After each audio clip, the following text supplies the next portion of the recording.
what a beautiful flag. No, girl, it's a red flag. Run.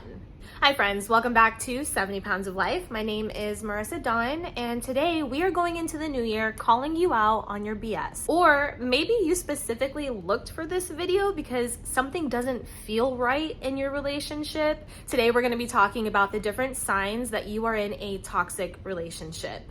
I am going to be honest with you guys. I have been in a toxic relationship, a few toxic relationships. One was an actual boyfriend-girlfriend relationship, and the other was a friendship relationship. So let's jump straight into this and let's start listing them out. Number one, let's say that you make an achievement at work or whatever. You make some type of achievement. And when you tell this person of that achievement, rather than being met with encouragement and happiness for you, you're met with more of jealousy, and they're kind of like diminishing your achievement. That is a huge sign that this relationship could potentially be toxic. When you are in a relationship with somebody, you should be pouring into each other's cups, not taking stuff out of the other person's cup, okay?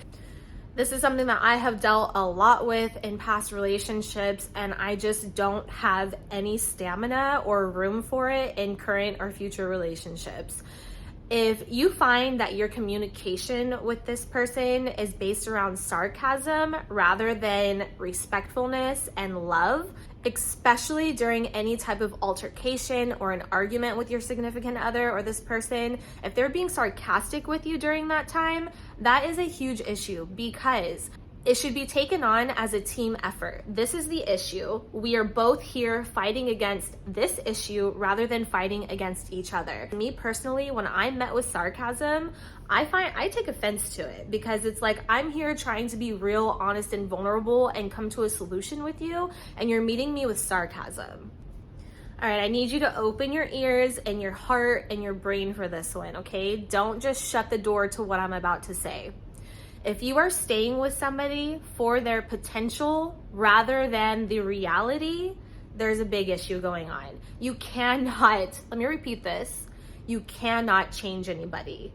How that person is when you met them and you went into the relationship is likely how they are going to stay. Somebody may have great potential. You see like an amazing future with them. If only they could change X, Y, and Z. You are there for the potential and you're not actually there for the reality. So I want you to look at your relationship right now with this person. If it were to stay the way that it is right now forever, is that something that you would want to stay in for the rest of your life?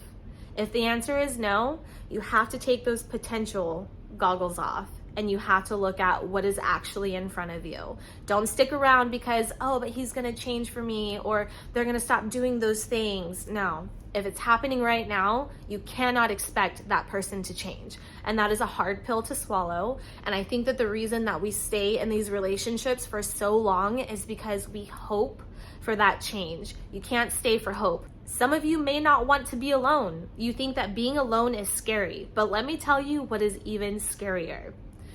Putting your future in the hands of somebody else that has a reality that you don't want for the rest of your life. This next one is a big one, a really big one that I wish I would have noticed at the beginning. Okay, so if they are exhibiting any type of controlling behavior, they are not doing that because they care about you and they love you. It's not cute. They're doing it because it's freaking toxic.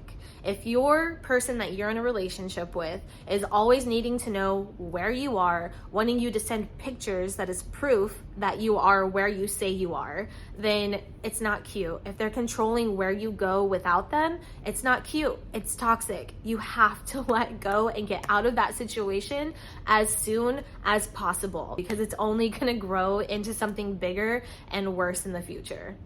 Here's another one that I've had a lot of experience with. If you feel the need to lie to this person about something very minute or simple because you're scared of how they're going to react, you are in a toxic relationship, especially if it's something so innocent. If it's you stopping by a store on your way home and you feel the need to not tell them that because you know that they're gonna get upset about it. Girl, boy, person, it's toxic. You gotta go. Run. I think that this one is the best gauge to be able to tell whether you should be in this relationship or not. I want you to think about the person that you love most in this world. Maybe it's your child, maybe it's a sibling. Put them in the exact relationship that you are in right now.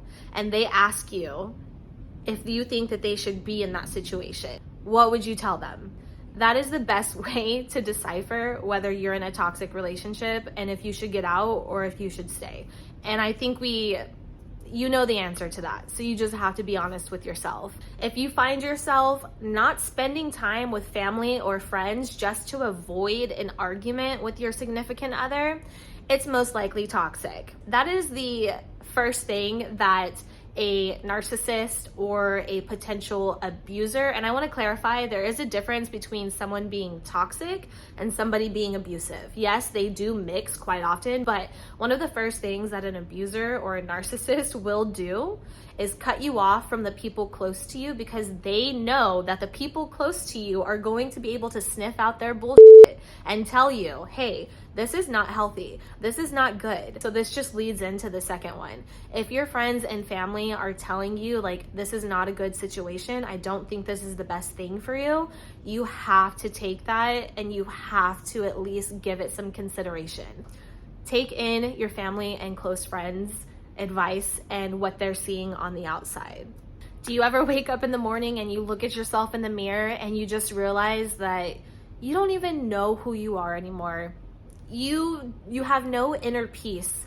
Your inner peace is gone. You're not motivated to get up and do anything. And the reason that you are feeling that way is because you're so weighed down with the heaviness of the relationship, the toxicity of that relationship. It's taking up so much space in your life, in your brain, in your heart, in your soul, that you don't have the motivation or the drive to focus on anything else. And that is something that I really struggled with. And I think that was my number one sign of like, Marissa, this is not right.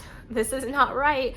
If you ever find yourself just feeling absolutely disgusted by this person, like literally to the point where it makes your stomach turn, you just feel disgust when you look at them. Maybe you're in an argument or something and they're acting crazy and it just reminds you of like, what the hell am I doing here? And it just makes you feel disgusted. You're probably in a toxic relationship. Whoever you're in a relationship with, it should make you feel happy. It should bring you peace. Yes, I know that there is drama and turmoil in healthy relationships as well, but you shouldn't be feeling absolutely disgusted by that person. If you're feeling disgust, it has taken a while to get to that point, and you have probably been taking so much bullshit from this person that you're to the point where you're just like done. And once you get to that point of disgust, there's really no coming back from it. You're gonna start feeling resentment, you're gonna start having negative feelings towards this person, and there's just no like coming to a solution after that point. Maybe you can put a band-aid on it, but that feeling is still gonna be rooted deep down inside of you. But let me tell you, it comes back up and it will always be there. If you feel like you're constantly walking on eggshells in your own space, in your own home, that is a toxic situation. Your home should be a place of peace and comfort. That is your sanctuary. And if you feel like you can't relax in your own sanctuary, there's some toxic shit going on and you need to like get to moving, run, get out the door, figure out a way to get out of that situation, because if you're not feeling peace at home, you're not gonna have peace inside of you. You're not gonna have peace at work. You're not gonna have peace at a friend's house. You're always going to have that nagging feeling of, man, if I take the wrong step, this is about to explode. 2023 is your year to make those changes for yourself. Take your power back.